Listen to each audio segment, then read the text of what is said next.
नमस्कार, जय श्री महाकाल। मैं पंडित शेष नारायणाचार्य आप सभी को वास्तु का एक बहुत विषय का चर्चा करने जा रहा हूँ। वास्तु में लोग चर्चा करते हैं जो हम अपने देवताओं पितरों को कैसे सम्मान करें, अपने घर में कहाँ जगह दें, कहाँ ना दें। बहुत सारे लोग बहुत सारी चर्चाएं करते हैं। वास्तु शास्त्र का नियम है और पौराणिक शास्त्र का नियम है या वेद का नियम है जो हर घर में अपने पितरों और देवताओं का जगह जरूर देना चाहिए। अब लोगों को विचार में अनेक प्रकार का वास्तु का विचार है। लोग सोचते हैं जो कहाँ दे, कौन सी जगह पे दे। सबसे पहले आपको ध्यान देने की जरूरत है जो देवताओं को कभी भी ड्राइंग रूम में नहीं रखना चाहिए। यदि किसी कारणवश आप रखते भी हैं तो ड्राइंग रूम में थोड़ा ऊपर उठा के रखें, जो कम से कम उसमें 2.5 से 4 फुट ऊपर हो, नीचे जमीन पे नहीं होना चाहिए, तो भी उसका सम्माननीय देखा जाता है।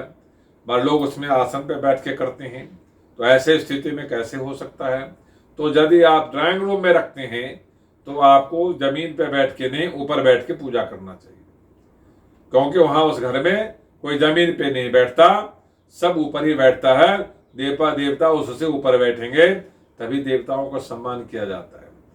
अब रही बात, लोग चर्चा करते हैं जो पितरों को जगह कहाँ देना चाहिए, पितृ कौन सी जगह में स्थिर होते हैं, कौन सी देवता। कहते हैं जो देवता का पूरब दिशा में मुंह और देवता का उत्तर दिशा में मुंह तो बहुत पावरफुल माना गया है, और दक्षिण दिशा में या पश्चिम दिशा में मुखाकृति नहीं होना चाहिए।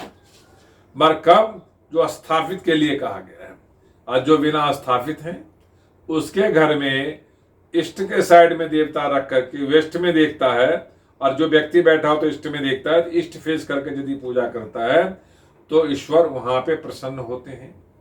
और इस तरह से यदि आप कौन सी देवता का कैसे पूजा करते हैं उसकी जबरदस्त महत्व है।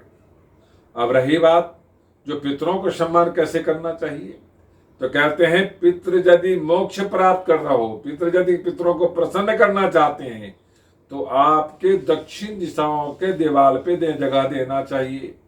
आप उनको बेडरूम में न स्थान दें, आप ड्राइंग रूम में उसको रख सकते हैं, आप पूजा रूम में उसको साउथ दीवार पे लगा सकते हैं, आप रसोई के साथ दीवार पे भी लगा सकते हैं, आप ऐसे कई जगह हैं जहां पे स्टोर रूम में लगा सकते हैं। आप बाथरूम में नहीं लगाएंगे, आप बेडरूम में नहीं लगाएंगे, आप चलते हुए रास्ता पे नहीं लगाएंगे, जहां से यात्रा सीढ़ी के मार्ग पे नहीं लगाएंगे। जो लोग सीढ़ी के मार्ग पे लगाते हैं वो दोष से रहित नहीं होते, दोष युक्त हो जाते हैं। इसलिए जब आप लगाते हैं तो यदि जो भी पूर्वज लोग हैं उनको क्रम से लगाएं, दादा का पहले लगाएं, पिता का बाद में लगाएं, कोई और पितृ हो जाए तो कुमारा उसके नीचे लगाएं। तो 3 कड़ी में लगाई जाती है, तो सबसे ऊपर, उसके बाद 3 कड़ियों में लगाने से आपको संपूर्ण फल की प्राप्ति होती है। जो लोग ऐसा नहीं लगाते या जो लोग ऐसे सम्मान नहीं करते या ऐसे जो ध्यान नहीं देते तो उनके घर में सुख समृद्धि नहीं रहती है, पितृदोष आराम से घुस जाता है, उनके घर में क्लेश की माध्यम बढ़ जाती है, उनके घर में नाना प्रकार का कष्ट होता है जो नहीं होनी चाहिए।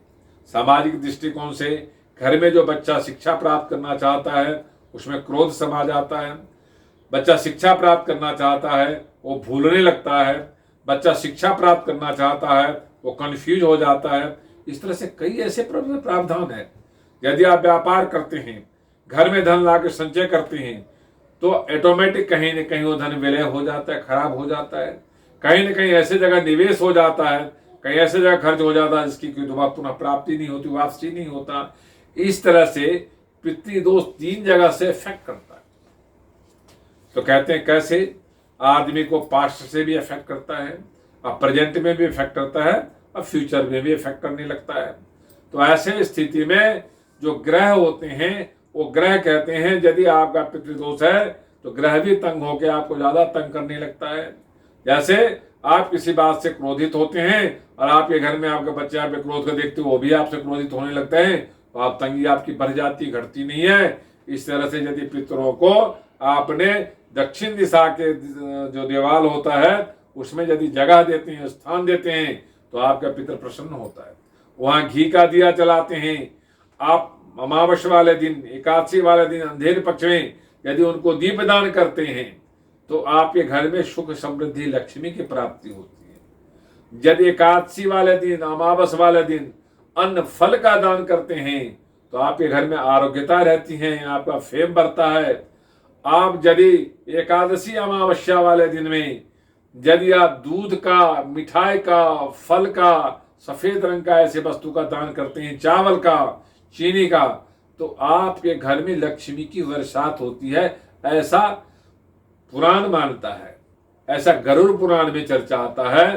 तो जो लोग ऐसा करते हैं, जो अपने पितरों को सम्मान देते हैं, पितरों को डेली नमन करते हैं, पितरों को ध्यान करते हैं, पितरों को सम्मान करते हैं, तो उनके घर में हमेशा सुख समृद्धि बनी रहती है। और आपके घर में यदि ऐसा किसी और दीवार पे लगा हुआ हो तो उसको आप परिवर्तन करें और उनको माथा नमन करें।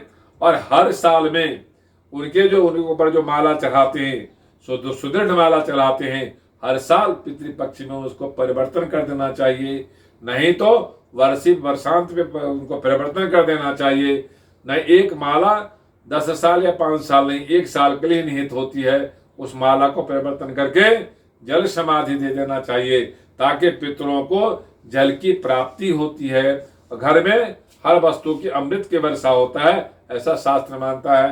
यदि ये वीडियो आपको अच्छा लगा हो, लाइक करना, सब्सक्राइब करना ना भूलें। ओम शांति।